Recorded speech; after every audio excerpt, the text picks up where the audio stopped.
وہ کون سا عمل ہے جس کے کرنے سے انسان کو آخری وقت میں کلمہ نصیب ہو جاتا ہے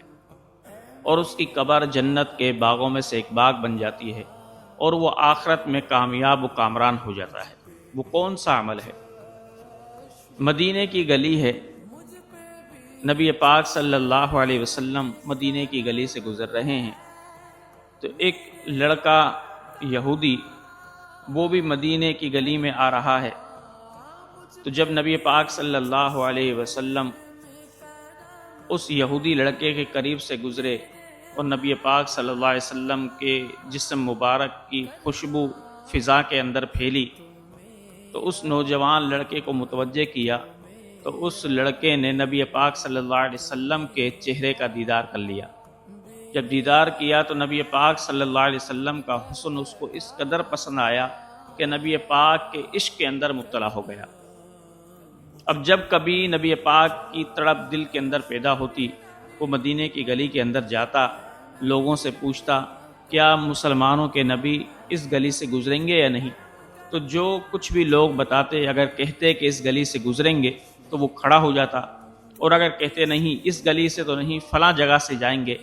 تو وہ لڑکا اس جگہ کھڑا ہو جاتا اور نبی پاک کا دیدار کر کے اپنے دل کی پیاس اور آنکھوں کی پیاس کو بجھاتا۔ وقت یوں ہی گزرتا گیا۔ اب اس کے دل کے اندر خیال پیدا ہوا، کیونکہ عشق آگے بڑھتا ہے، اس کے دل کے اندر خیال پیدا ہوا کہ کیوں نہ میں نبی پاک کی محفل کے اندر جاؤں، نبی پاک کے روشن فرامینوں کو سنوں اور ان کے منہ سے جو پھول جھڑتے ہیں ان کو چنوں۔ جب یہ خیال دل کے اندر پیدا ہوا تو پھر ایک وسوسہ آیا کہ میں بھی یہودی ہوں، میری والدہ بھی یہودی ہے، میرا والد بھی یہودی ہے، میرے رشتہ دار بھی یہودی ہیں، میرے اعزاء و اقربا بھی یہودی ہیں، اور ہم یہودیوں کے محلے میں رہتے ہیں، یہ تو سب مجھ سے ناراض ہو جائیں گے اور ایسا نہ ہو کہ مجھ پر ظلم و ستم بھی کریں۔ تو اس خوف سے وہ نبی پاک صلی اللہ علیہ وسلم کی محفل میں تو نہ جا سکا، لیکن جب کبھی دل کرتا وہ مدینے کی گلی میں جاتا اور نبی پاک کا دیدار کر لیتا، حتیٰ کہ اس کا عشق اس قدر بڑھا کہ نبی پاک صلی اللہ علیہ وسلم کی محبت میں وہ بیمار ہو گیا۔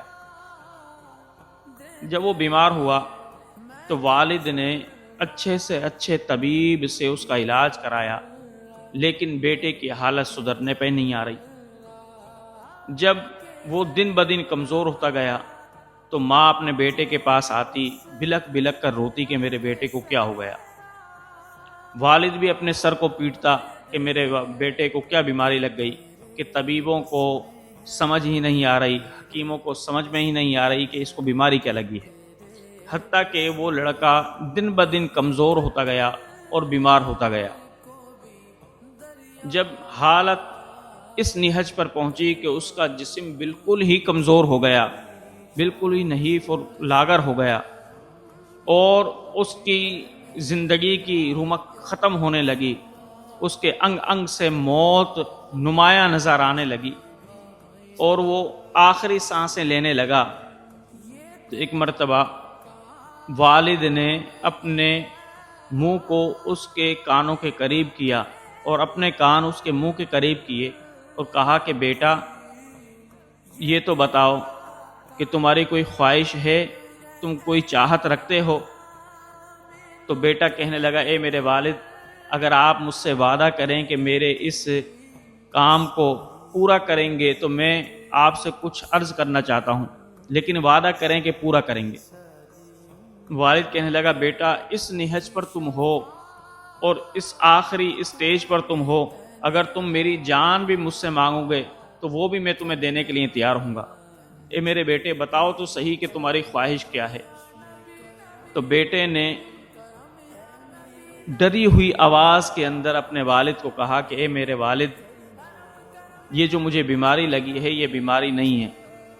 میں تو مسلمانوں کے نبی صلی اللہ علیہ وسلم کے عشق کے اندر گرفتار ہو گیا ہوں اور ان کے دیدار سے میں دن بدن لطف اندوز ہوتا رہتا تھا، لیکن جب میں بیمار پڑ گیا تو میں نے نبی پاک کا دیدار نہیں کیا۔ اب میری آخری خواہش یہ ہے کہ آپ مسلمانوں کے نبی کے پاس جائیں اور اس سے عرض کریں کہ آپ کا ایک عاشق صادق بیمار ہے، وہ آپ کی زیارت کرنا چاہتا ہے، آپ آ جائیں تاکہ وہ آپ کی زیارت کرے اور اپنی روح کو جو ہے مالک ارض کے سپرد کر دے۔ والد کو جب یہ کہا اس لڑکے نے تو غصہ تو والد کو بہت آیا، لیکن پھر اپنے غصے کو کنٹرول کیا اور کہنے لگا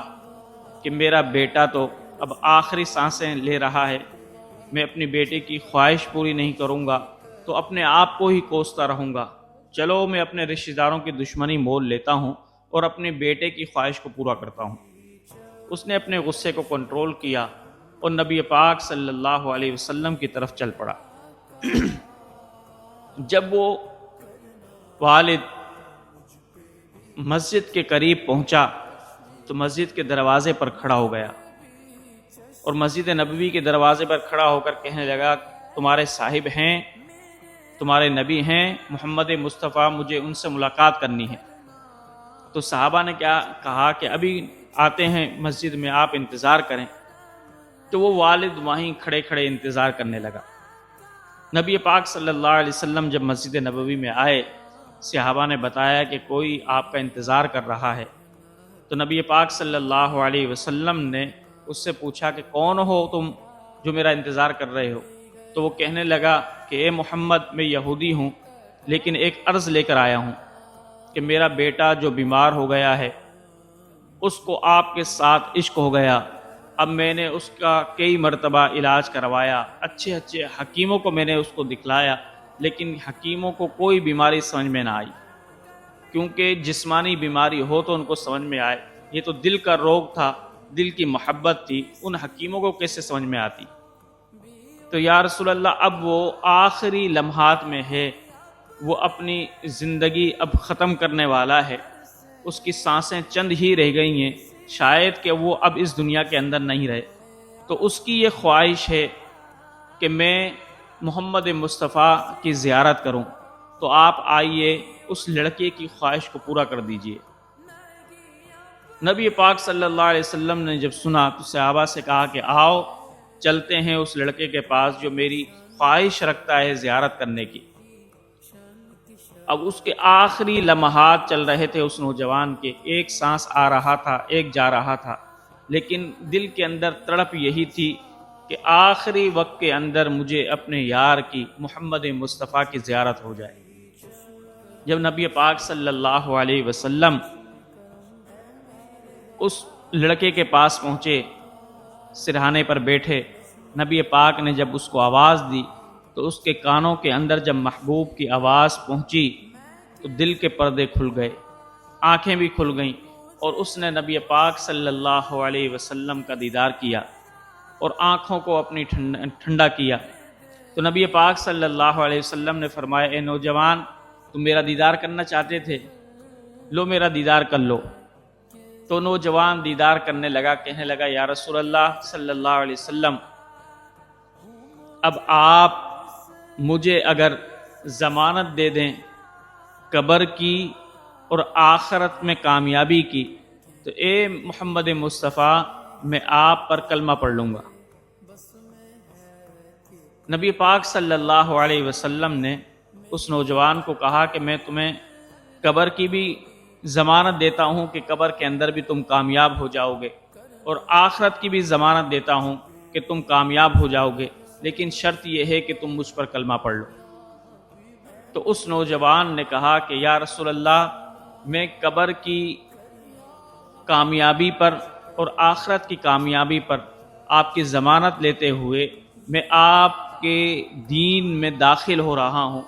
اور آپ کا کلمہ پڑھ کر مسلمان ہوتا ہوں۔ اس نے پڑھا، اشہد ان لا الہ الا اللہ واشہد ان محمدا عبدہ ورسولہ،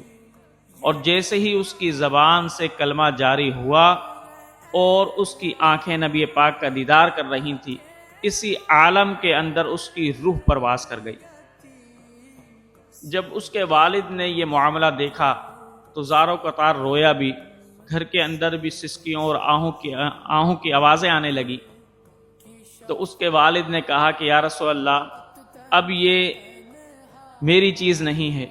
اب یہ آپ کی امانت ہے، آپ اس کو لے جائیں، اپنے طریقے کے مطابق اس کو غسل دیں، اس کو کفن دیں اور اس کو دفنائیں، اب یہ آپ کی امانت ہوئی۔ نبی پاک صلی اللہ علیہ وسلم نے صحابہ سے کہا کہ اے میرے صحابہ، اب اس کے جنازے کو اٹھاؤ۔ اب صحابہ اس کے جنازے کو جب اٹھا کر مدینے کی گلیوں میں چلے اور نبی پاک صلی اللہ علیہ وسلم اس جنازے کے اندر شامل تھے، تو تل